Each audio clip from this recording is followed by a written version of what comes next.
Hey everybody, welcome back. In this video we're going to continue to look at Strike Force 1,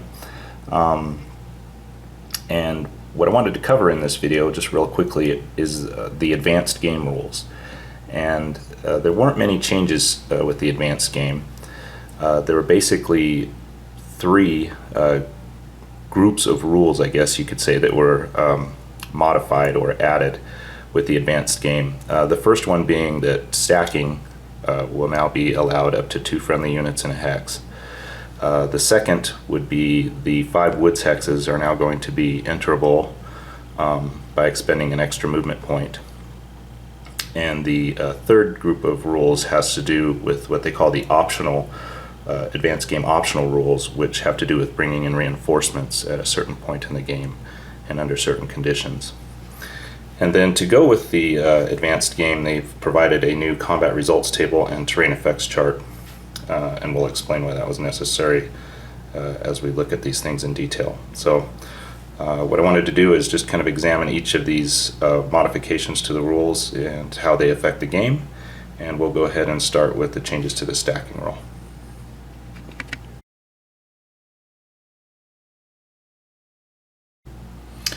Okay, so the stacking rule is now basically that you can have up to 2 friendly units in a hex at the end of your movement phase. And from a movement standpoint, that's fairly self-explanatory. But where we might need to talk about it a little further is how that is going to affect combat. So if we have a situation where we have let's say two friendly units here, 2 US units in a hex, and we have some Soviet units here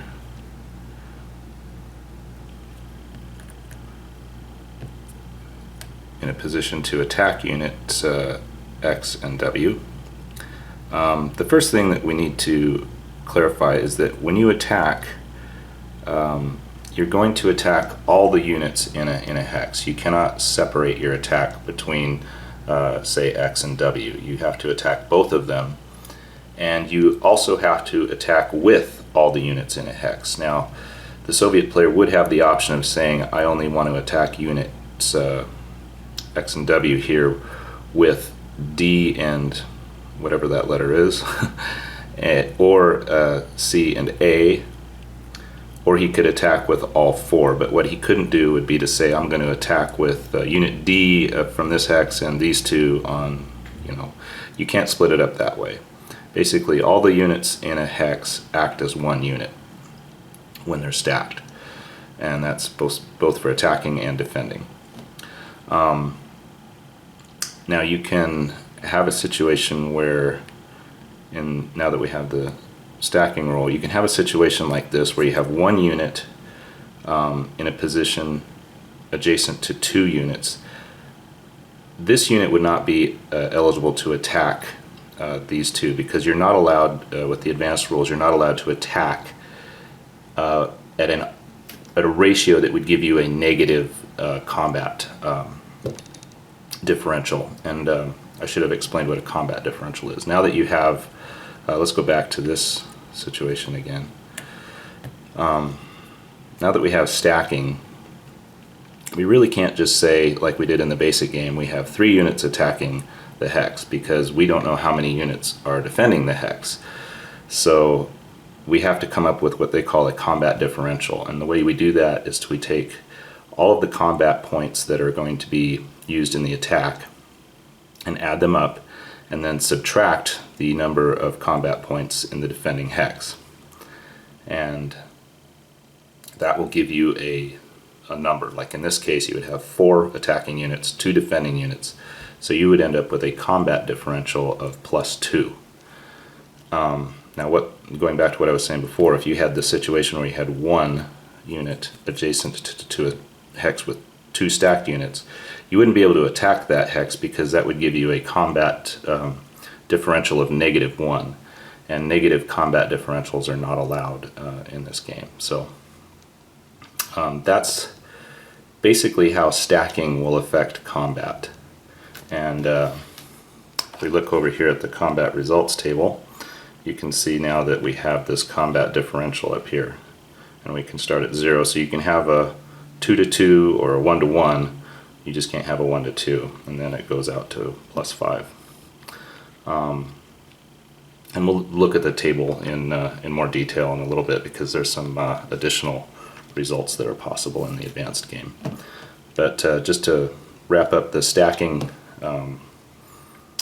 changes, that basically we have a combat differential now that we have to calculate, and the main thing we got to remember too is that we cannot have a negative combat differential. So not every case where you're adjacent to an enemy unit will you be eligible to attack it. Alright, so let's go ahead and look at how the woods hexes affect, now that the woods hexes are enterable, how that affects gameplay.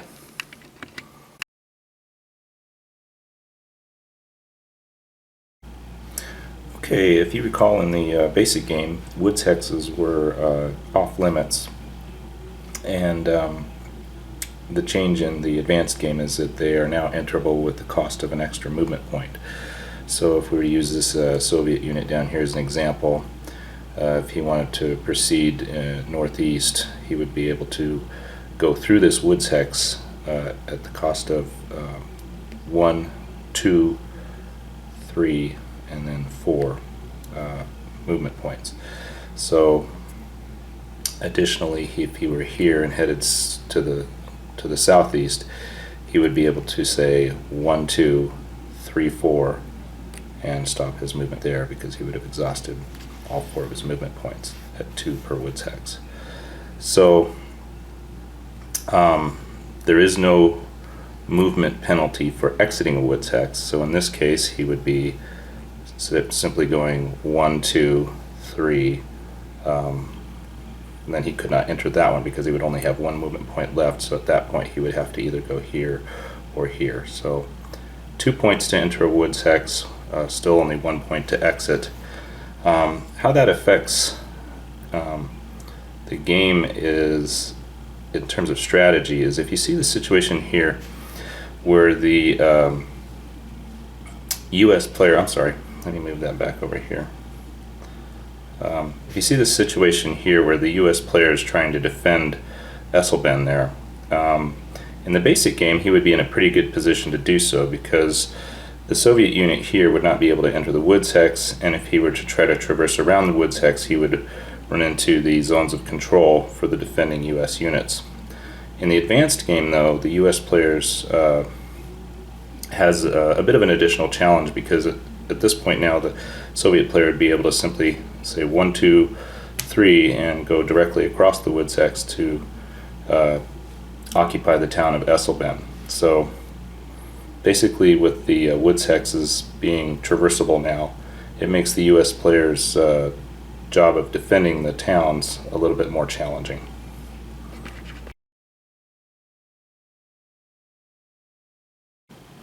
Okay, so how does a woods hex affect combat? Well, basically, it adds a point to any unit that's defending in a woods hex.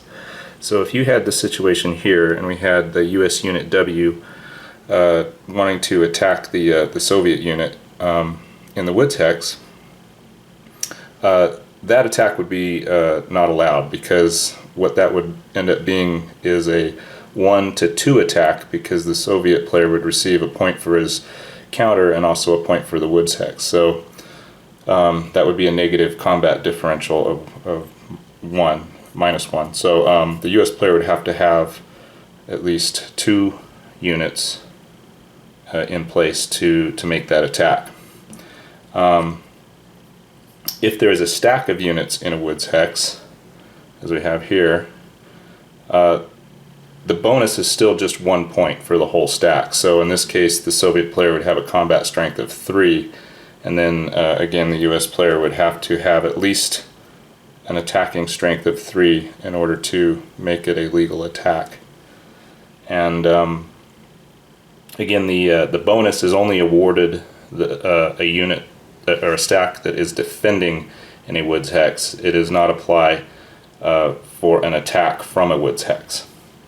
So that wraps up the woods hex rule change, And now we'll talk about reinforcements.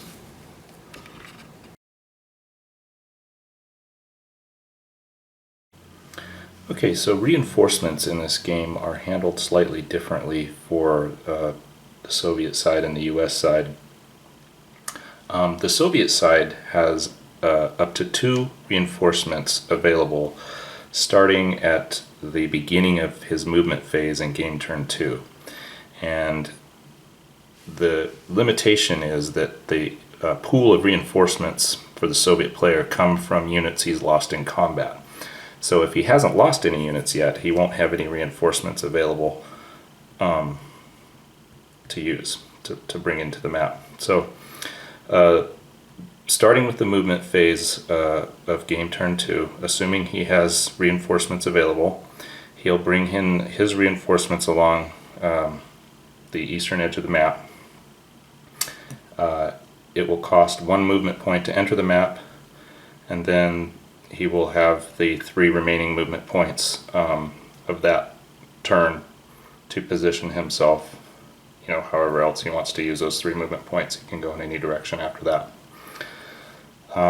The limitation on entering the map is basically that you cannot enter the map in a zone of control hex for an enemy unit. So like if this were the case, he could not enter the map in these 2 hexes. He would have to enter up here or down here.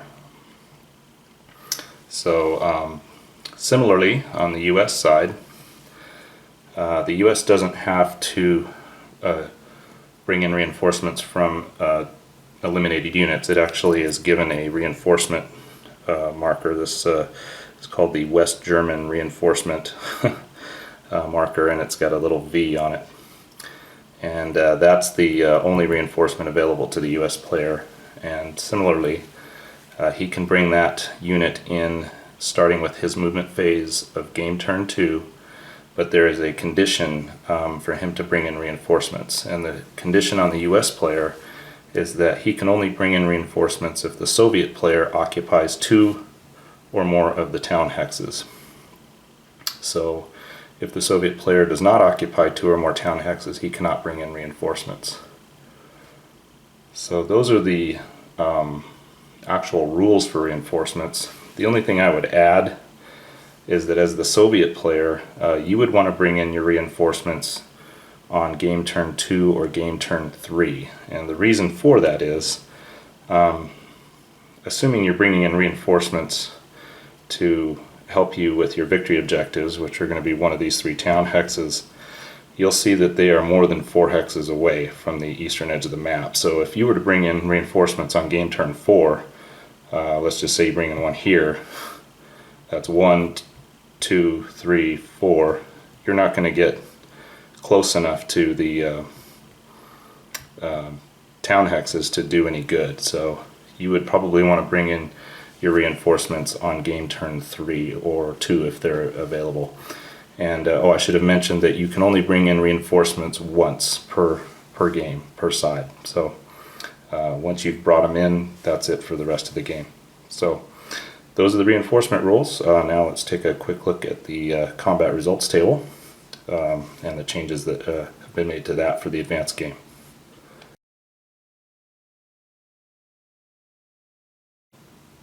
Okay, so here's the combat results table for the advanced game, as well as the terrain effects chart, which we need now because of the woods hexes being part of the game.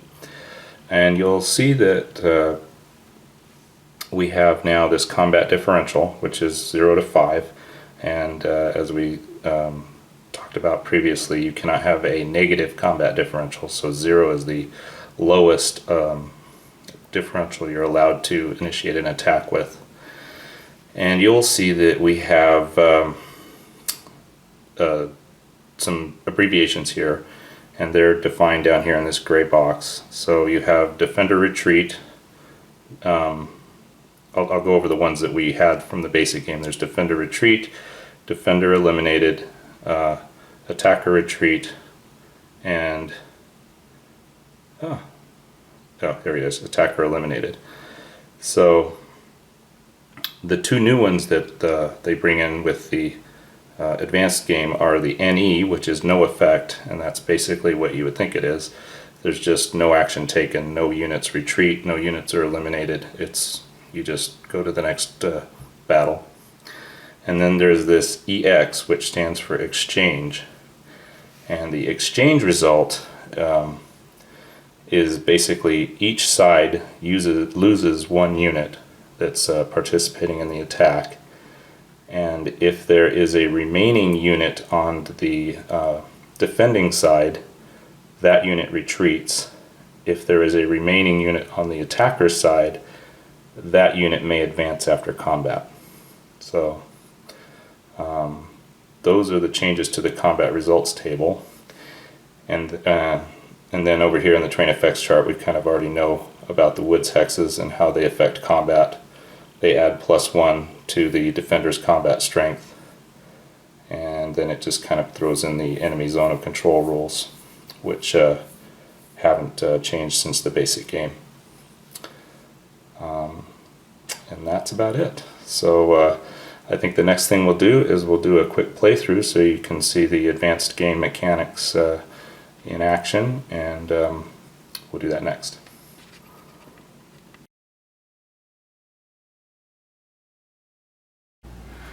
Okay, so with our rules in place, let's go ahead and do a quick playthrough. We're going to use all the advanced rules and the optional reinforcements rule. And so with that in mind, let's go ahead and start game turn 1 with the Russian movement phase. And I think what we'll do with the Russians here is the typical standard opening 1, 2, 3, 4. 1, 2, 3, 4. 1, 2, 3, 4. 1, 2, 3, 4. Now notice that because we have stacking in this game, we can get a 3 or 4 to 1 advantage on unit X in our opening turn. And 1, 2, 3, 4. And we'll go ahead and move this guy up. 1, 2, 3, 4. Okay, so for the Russian combat phase, we will have 1 attack, which will be this 4 unit attack on unit X, and 4 minus 1 is 3, so we'll be rolling over here in the +3 column, and we'll go ahead and roll, and we get a 4. And if we look at a 4 on the +3 column, that is a defender retreat, and the US unit will go ahead and retreat there. And we will go ahead and advance after combat with Unit C. And that will end the Russian half of game turn 1, the Soviet I should say.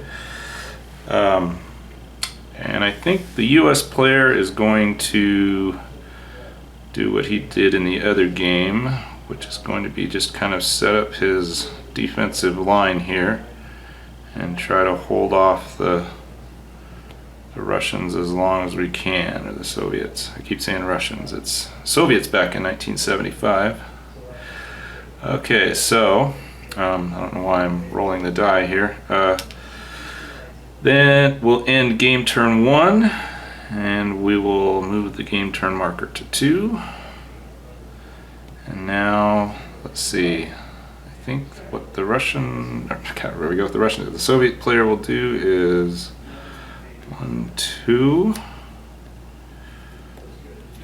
1, 2, 3, 1, 2. Notice I'm clearing that zone of control and going back into this zone of control. And I think we will go ahead and occupy Esselben, and 1, 2 for the woods hex, and we'll double up in Esselben. And then I think we will go ahead and try another +3 attack on unit W. So he rolls a 5, which on the +3 is another defender retreats. And we will advance after combat with unit D. So We are at the US player's movement phase for game turn 2, and the Soviet player is occupying 2 of the 3 town hexes. So we are going to go ahead and bring in our reinforcement unit, and I think we will go ahead and bring him in up here. Alright, and I think the rest of the US player's movement phase will move this guy into Ganheim and secure that. I think we'll go ahead and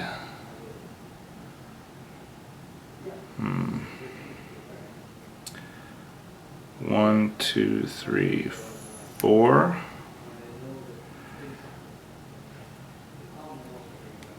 One, two, three, four. Alright, so I think what we will do is do a 3-to-1 attack on the Soviets, see if we can push the Soviets back out of Bergheim. So the US player is rolling on the +3 column, and he rolls a 3, which is a defender retreat. So we were successful in pushing the Soviet player back, and we will advance with unit Y. Now what you're going to see probably in this town, a hex up here, is this pushback, and kind of goes back and forth because you keep having 3-to-1 attacks, and it's really going to be down to the last player. So we're going to advance the game turn marker to 3. Now the Soviet player at this point really needs to think here.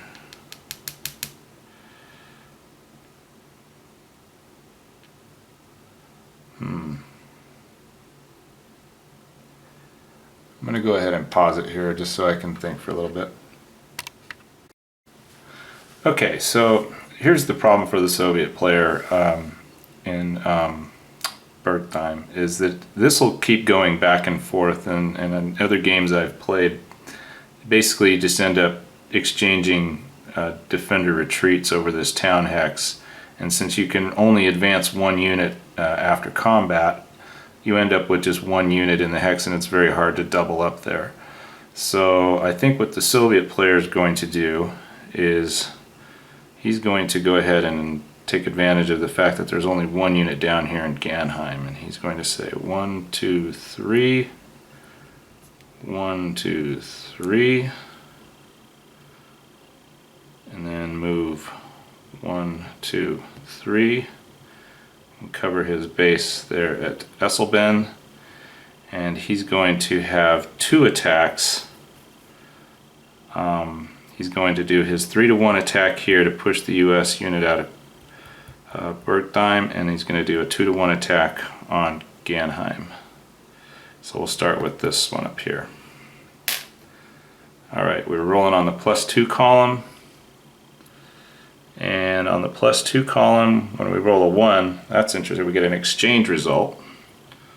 So the US player is eliminated, the Soviet player loses a unit, and we can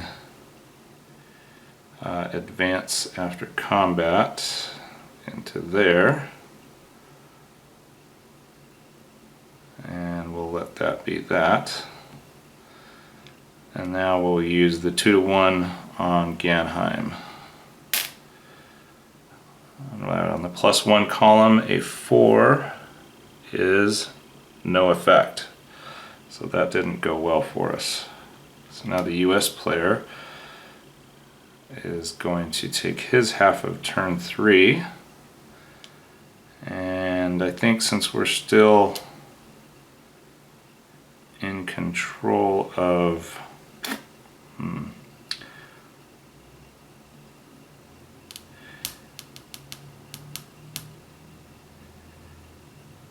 Yes, I think we'll go ahead and do a +2 attack and push him back out of Bergtheim here.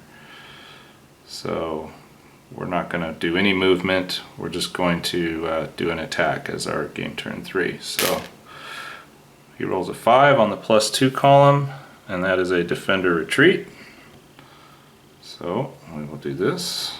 We'll move unit X into Bergtheim. Alright, and now we are on the last game turn. And now the Soviet player at this point could bring in his reinforcements, but if you recall what I was saying before, it really doesn't do the Soviet player any good on game turn 4 because it costs him 1 movement point to enter the board here on the eastern edge, and then he's got 2, 3, 4. He can't really get anywhere. So I don't, the reinforcements don't do the Soviet player a lot of good unless he takes them on game turn 2 or 3. So since he didn't have any units that had been lost by his movement phase of game turn 3, he just really didn't, there's not much point in that, so we'll just leave that off. Okay, so now the Soviet player, I think we'll go ahead and sacrifice Bergtheim, and 1, 2, 3 will double up in Esselben, and we'll go ahead and try a 0 combat differential attack on unit X and a +1 attack on unit Z. Got nothing to lose at this point, so we'll start with this one, the 0 combat differential. He rolls a 2. A defender retreats. Good roll for the Soviet player. So I think we'll retreat him back that way, and he takes the town of Bergtheim. I always forget the names of these. Okay, then the next one will have a +1 attack on unit Z down here in Ganheim.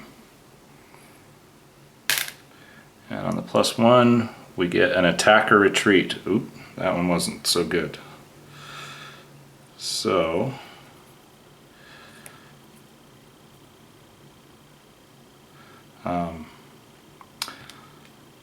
we will go ahead and retreat that direction. Not that it matters much now, because right now it's all down to the US player and his +2 attack on Bergtheim, and we're going to be rolling on the +2 column, and we get a 1, which is an exchange, which is perfectly fine for the US player because he has the units to deal with it, and he will advance the East German guy, or sorry, the West German guy in there, and we have a US player victory because the Soviet player is unable to occupy 2 town hexes by the end of game turn 4. So that's the play with the advanced rules. I don't think that they came into play too much other than the US player's use of this reinforcement unit, which was quite handy. I think the real advantage in this game, and this goes for the basic game as well as the advanced game, although the advanced game does, the advanced rules I do think favor the Soviet player, but the overall balance of the game, I think it's very difficult for the Soviet player based on the fact that the US player gets that last attack, and basically if he can just keep enough units on the board and in position to have a high probability roll on that last attack, they win their fair share of the time. So that's Strike Force 1, the advanced game with the optional reinforcement rule, and we'll go ahead and just do real quick closing comments, and then we'll call this one a wrap.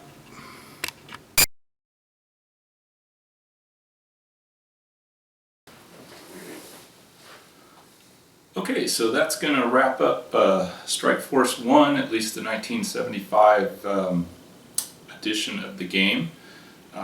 Once again, we were playing with the Victory Point Games reprint of the 1975 game, which I think they did an excellent job on. Again, as I said at the end of the playthrough, I think that most of the optional and advanced rules favor the Soviet player. However, the balance is just, it's still pretty good because of that very, very significant last move for the US player. And if the US player can keep his units on the board and in range, he stands a very good chance of victory with that last turn. So I think with that, we will move on to the Strike Force 1 expansion kit, Expert expansion. This was put out by Victory Point Games back in 2008. It was not part of the original Strike Force 1 SPI design. This is something that Alan Emmerich came up with. At least he's listed as the designer, and it's going to add quite a little bit of interest to this very simple game. You're going to have armor units, off-board support for artillery and air, and I believe even Soviet Special Forces comes into play. There's random events, just a lot of cool new stuff, and I think some of the retreat rules have been elaborated and expanded based on the armor, presence of armor units, and you'll see some exploitation rules in there too. So anyway, that's going to be next up. For now, this is going to be a wrap for the original 1975 Strike Force 1, and we'll talk to you next time.